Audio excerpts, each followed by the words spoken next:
can! It's over! He's done it again! Unbelievable! Oh, straight into the roof of the net. Nice one. Straight down the middle. So a good performance.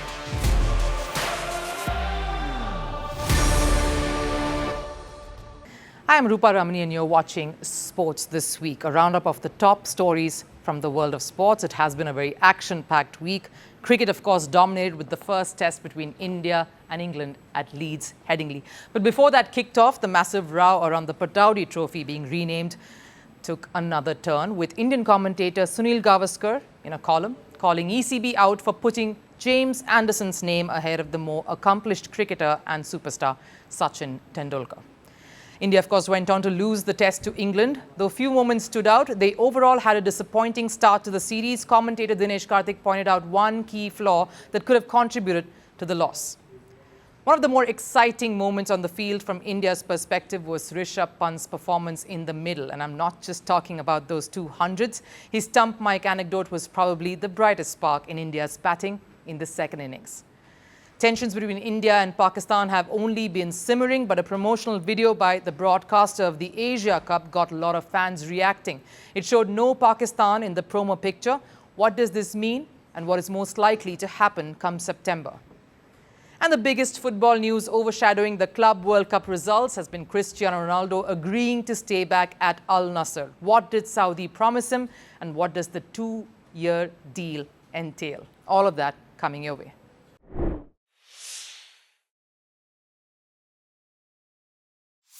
The first test is well and truly underway, but the noise surrounding the rebranding of the trophy just absolutely refuses to die down.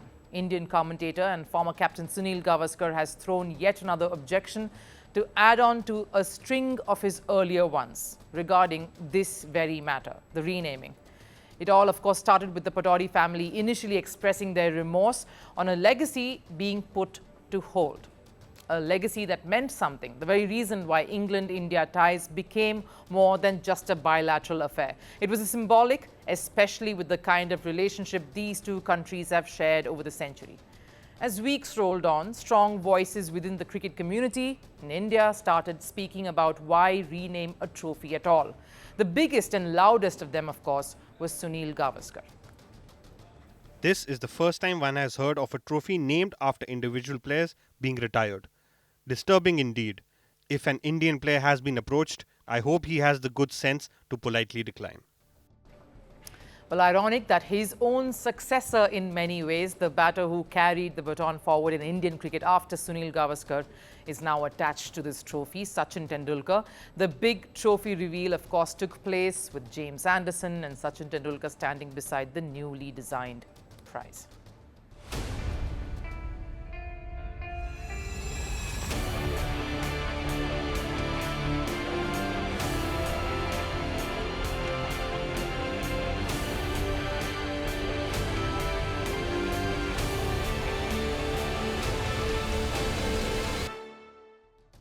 The pictures look great, of course. Everyone all smiles, standing there, handshakes, giggles, but that's, of course, opened another can of worms now. Gavaskar believes that the rebranding is heavily skewed, that the colossal, that is Tendulkar, whether it is the sheer volume of the runs he has scored or the accolades that he's achieved for himself and the country by extension, even the figure that he is in cricket today is unmatched, more so with the likes of James Anderson. Not only is Sachin Tendulkar along with Kapil Dev the greatest Indian cricketer, but also senior to Anderson by more than a dozen years. He is numero uno as far as runs and centuries are concerned in Test cricket. But also at the one-day level too, he has more runs than anybody else. Anderson is third in the list of wicket takers in Test cricket, and his record is nowhere as good as Tendulkar in one-day cricket. He believes that Tendulkar's stature makes it incomparable for this trophy to have his name alongside that of James Anderson, who did not even belong to the same era, but that's not all. He also has a major problem with the nomenclature of it, the way this trophy has been named. The ECB is fully entitled to call the series by any name they choose, but for most, if not all, Indian cricket lovers, it is jarring to know that Anderson's name comes first. Tendulkar is also part of a World Cup winning team, which Anderson has not been, so by all accounts, Tendulkar's name should come first. This argument that they are going by the letters of the alphabet where the letter A comes before T is such a lame one. Gavaskar, in the article for a daily where he's, of course, expressed these views rather openly, even goes on to urge Indian cricket lovers, that's the term he uses, Indian cricket lovers and media, to say Tendulkar Anderson Trophy instead. There has been so much that we've already spoken regarding this renaming, so I won't get into that. It's all done and water under the bridge, as they say. But what about the line of objection that's now come up? Should career statistics and just the pure stature or what a particular cricketer's contributions have been to world cricket be the single highest parameter to govern how a trophy must be named? I'm not going into the numbers. Gavaskar has highlighted that as is, and the numbers are for all to see otherwise. The commentator has a layered objection here. It's not just the order, but also putting these two legends even together. But isn't Anderson the best bowler England has produced in recent years? Is that enough compared to one of the best cricketers the world has witnessed? What's more nostalgic, and can that be the driving force? Having said all that, how would you compare a batter and a bowler, possibly by what they have contributed to the sport itself? In that regard, is this rebranding more skewed than before? What are your thoughts?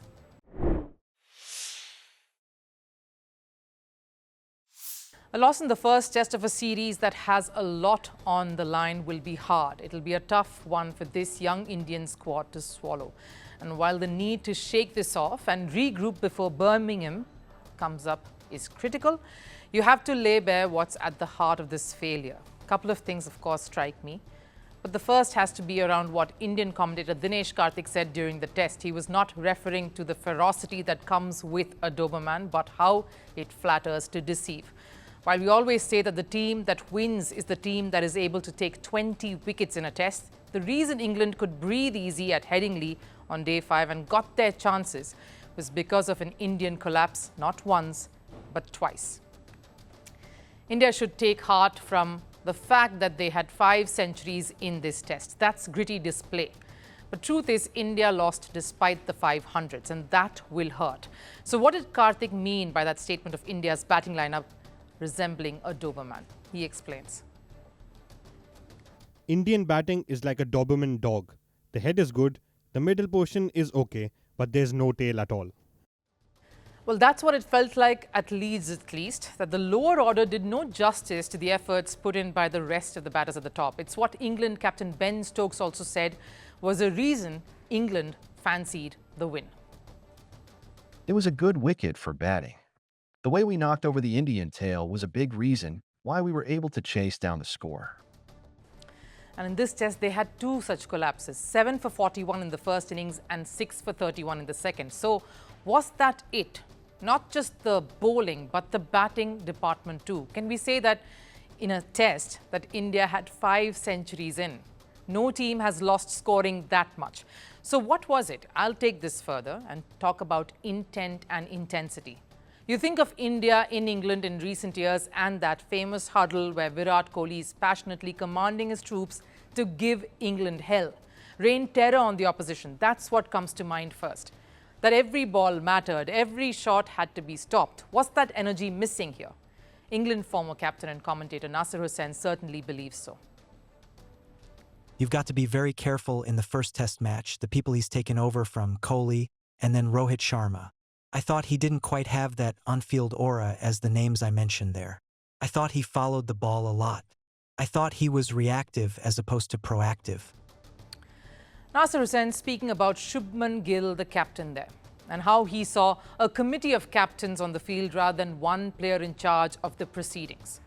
Now that is bound to happen. Gill is a young captain and maybe that sharp edge was absent, something that only comes with experience, naturally so. But what about the intensity? Something young Yashasvi Jaiswal may have to ask himself. Fabulous 100 in that first innings. Nothing can take that away from him, showing everyone what he's capable of and in adverse conditions. But what followed that was just too painful to watch. One dropped catch after another, and while it's all part of the game and must be shaken off, it just did not get any better. And to make it worse, fans launched into him when visuals of Jaiswal dancing with English fans on the ropes went viral. This after he dropped Ben Duckett on day 5.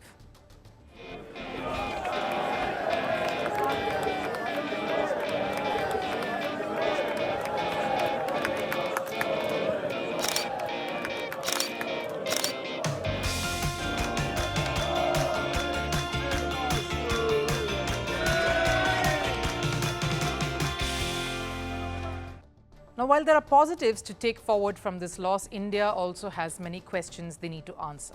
Indian management's vision board was clear here. Bring in the youth and start a new era. But what comes with every transition is a fair share of challenges and hurdles.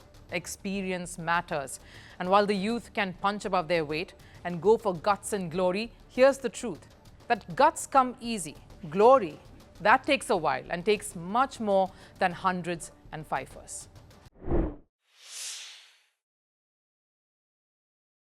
It's been an enthralling test at Leeds so far. It's day 5 and we are heading to a completion here between India and England, and what could prove to be a pivotal performance from India's perspective is that Rishabh Pant's 100. Not in the first innings, but the second. The 100 that was critical in forging a good partnership and resulted in India putting up a fighting total to try and defend on day 5. But it did not start all too well. It started rather in very Pant-esque fashion, until one moment when the fog cleared and Pant dug his heels in. What was that turning point and what did Pant really do? Can't tell you that right away till I set it up for you, because this narrative needs a bit of context. There's a bit of history here that we need to put into perspective. Now, Pant and the need to explode. We've always seen that it's part of his psyche. That has been Pant's formula. And to be fair, it's what makes him special and unique. The reason he's picked in the playing 11 is because of the flair and the flamboyance that comes with his batting or when he's keeping wickets. He's always gotten everyone around him to stay on their toes, either through his contorted and wacky ballet moves at the crease or through his witty responses, jibes and general merriment with the gloves as he keeps wickets. Pant is an entertainer, and that you cannot deny. But it is this very enduring quality in him that has backfired in the past. In fact, in the recent past, resulting in a very, very angry Sunil Gavaskar. When isn't he? But he was blasting Pant during commentary, but that dismissal was definitely harakiri.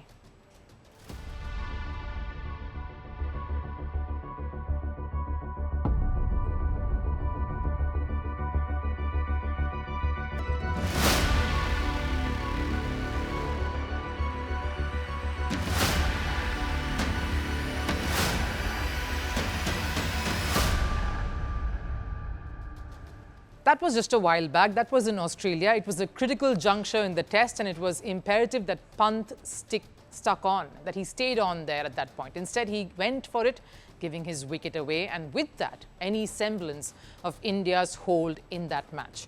Rishabh Pant had come under severe flack back then, with many claiming that he was pushing the envelope in the name of freely playing and expressing himself with the bat. He was doing that at the cost of his team. And cut to Leeds now, day 4 yesterday, the newly minted vice-captain is forced to come out early with Shubman Gill getting dismissed. A very, very sharp Bryden cast doing the job for England, and Rishabh spends some absolutely nerve-wracking moments in the crease right after coming in, stepping out to take Chris Woakes on. Woakes, of course, the most experienced bowler in the opposition ranks. Going across and trying to sweep and falling over, he was lucky the catch was not pouched. He was all over the crease there, and that got Indian commentator Dinesh Karthik perturbed in the commentary box. Whatever Rishabh Pant is doing, it's not helping. He's got to understand that it's just not about him. There's a team, there's a bigger goal, but most importantly, there's a partner there, KL Rahul, who's in great rhythm, in a very good zone, and he shouldn't be doing anything to put him away. They need to forge a partnership. He's the vice-captain of the Indian team. He knows what that responsibility means to him. You feel like he probably heard Karthik's mind voice there somewhere reach out to him, because something clearly clicked in Pant. Because at some point right after that, he tuckered in and settled into not doing anything funny or out of the box, at least not just then. And the reason he calmed down a bit out there was because of a pep talk, not from his batting partner at the other end, KL Rahul, though I'm sure he would have tried his best, not a message from his coach Gautam Gambhir, though he might have had more expletives than instructions. It was Pant himself who decided to give a rather valuable pep talk to himself that the stump mic managed to pick up.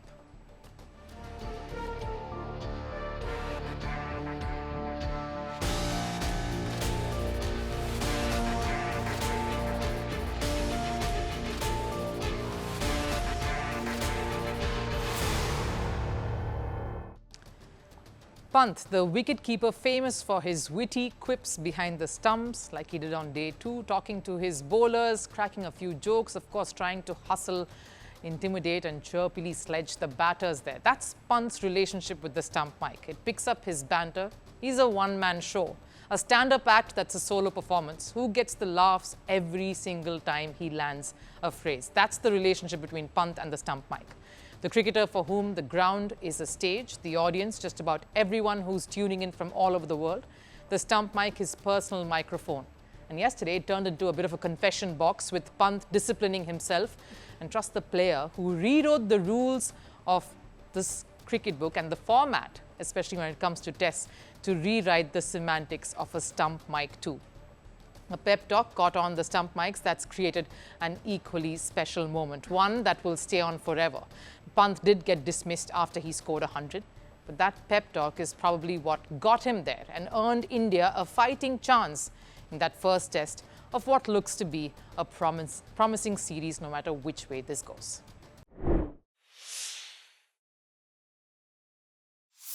There has been some radio silence on the sporting front regarding ties between India and Pakistan. The geopolitical tensions between the two countries had created a bit of a storm, with many prominent voices in India coming out in strong protest of simply cutting off all sporting ties with the neighbor. In fact, strongly advocating for that as the solution. There has been anger and frustration brewing in that regard, and it created a rather hostile environment. Now, a promotional video seems to have sparked fresh controversy during the India-England first test, reopening all talks of India-Pakistan clashes. The future of it and where India stands in the matter weeks down the line since that 22 April 2025 date when it all began with that terror strike in Kashmir.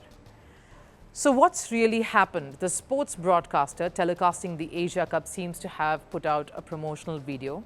Everyone does this. It's to show the viewers what action is lined up in store for them on their platform and keep them informed on the sporting schedule that's coming up, when the matches will be played, etc. And one of them was a promotional video on the Asia Cup, a tournament that's scheduled for September. So what about it has triggered talks of India-Pakistan again?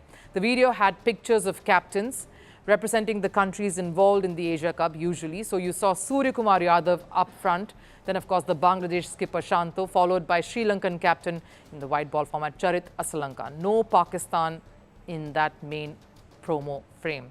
Now, there are many countries supposedly participating in Asia Cup this year, apart from the 3 countries shown. Pakistan, Afghanistan, Oman, UAE and Hong Kong are the remaining ones. So technically, they can say we only showed a few of the top countries as a teaser.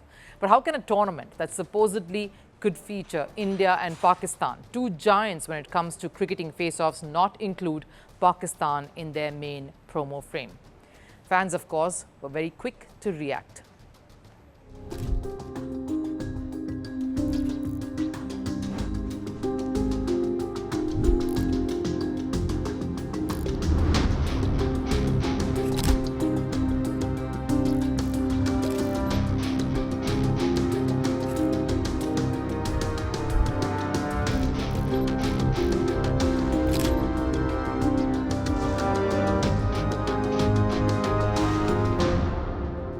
Now, it's safe to say this is no faux pas. It is deliberate, and that puts a big question mark on the whole India-Pakistan face-off and the possibility of it happening. In fact, post-April, there has only been hostility fueled by animosity at the prospect of entertaining Pakistan as a sporting nation. There is resentment that continues to simmer, especially at the thought of these two facing off on a sporting field anywhere. And India travelling for it more so. The friction between these two nations has already affected javelin, with Neeraj Chopra's friend across the border, Arshad Nadeem, refusing to be a part of the invitational event that Neeraj Chopra was set to host in May. That's, of course, been pushed to a later date. It's affected other sporting disciplines like hockey, with a strict policy of not involving Pakistan in the tournaments. Cricket has been the biggest player here. We know that. And that's one reason this topic was never entertained by the BCCI or the government so far. In fact, the board secretary, Devajit Saikia, had rubbish talks of India pulling out of the Asia Cup, saying no decision on this tournament had been taken just yet. The BCCI has not even discussed or taken any such steps regarding ensuing ACC events. leave alone writing anything to the ACC. In fact, some reports emerged that PCB was busy trying to figure out an alternate if the Asia Cup didn't come through. So plans in place of if something went south there. They were supposedly in talks with the Afghanistan Cricket Board to get a bilateral series in during that window, with matches being played in the UAE. Needless to say, this is a developing story that is only going to gain some momentum as we approach that Asia Cup window.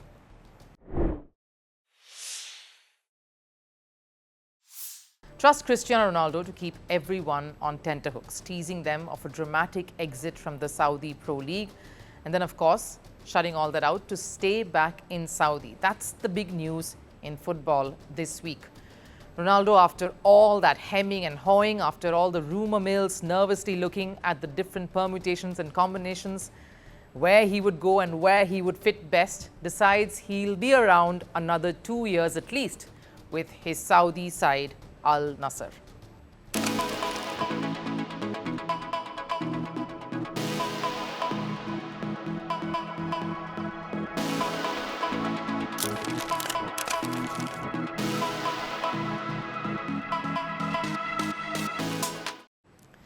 So what happened and what did Saudi do to get him to stay back? Because there had to be some truth to Ronaldo's possible plan B that did not involve Saudi.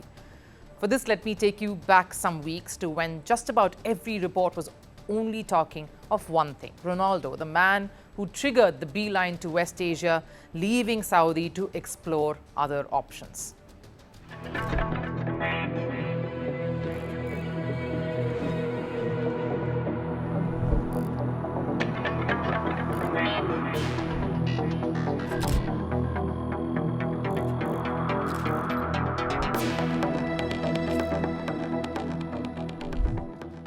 And so began the debates and discussions around why Ronaldo would want to leave a country that had given him so much, where he's got all that he's wanted, and where would he really go?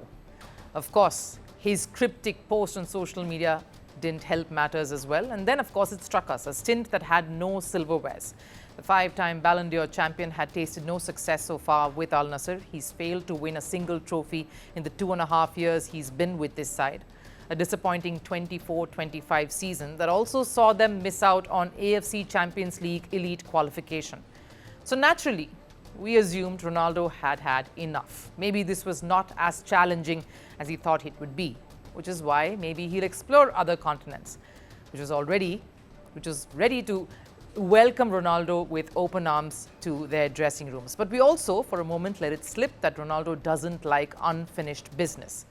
That Manchester United exit was just a mere fallout with Erik ten Hag, unfortunate in the overall scheme of things and in his plans in particular. That was an aberration. Ronaldo's psyche has always been to prove his stardom, reiterated, and that can be measured by silverware, one that was missing from his campaign with Al Nassr. But it was not just that. So what has Saudi promised and what is Ronaldo getting to stay back? Ronaldo has signed a 2-year deal with Al Nassr. His signing on fee is close to $34 million US dollars. That amount increases to a little over $52 million US dollars in the second year that he's with them. Ronaldo earns $244 million US dollars a year. That's around $680,000 a day. The Portugal star will basically earn over $500 million, $675 million US dollars approximately, which could go close to $1 billion if he triggers his bonuses. Over $5 million if he wins Golden Boot and around $8 million if Al Nassr wins the title. Huge money there, and there are fresh reports that also indicate that Saudi sweetened this already sugary deal by giving Ronaldo 15% ownership stake in the club, amounting to $45 million US dollars. Then there are additional perks that involve sponsorship deals promised and private jet expenses. Clearly, Saudi pulled out all stops to prevent their biggest star from skipping town. Someone who's really amped up their league and has generated a diversion of sport to this particular region. Remember, Football World Cup is coming up here in less than a decade. The reason why football got a massive impetus is all thanks to Ronaldo entering Saudi. So as promised, Saudi has done all they can to let their crown jewel home, keep their crown jewel home. Saudi clearly needs Ronaldo, but so does Ronaldo to prove a point or two to show that this was more than just a contract and monies and keep his legacy intact.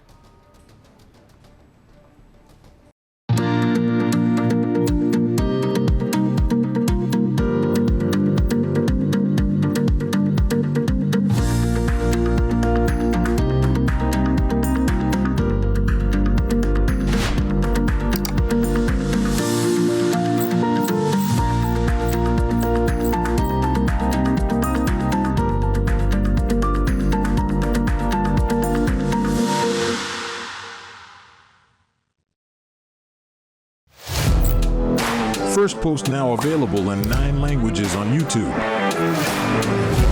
English, Stands at $36 trillion. French, Le FMI, comme German, Geschäftsführenden Direktor, Hindi, $30 trillion ka karjo. Indonesian, Pemerintah tanpa pemeriksaan. Italian, Sekali radikali. Stop. Japanese, $4 trilhão. Portuguese, Por causa do próprio balanço patrimonial. Spanish. Beautiful bill. Go to Settings, click on Audio Track and select the language of your choice. Be the first to know what's happening around you in your first language. Firstpost.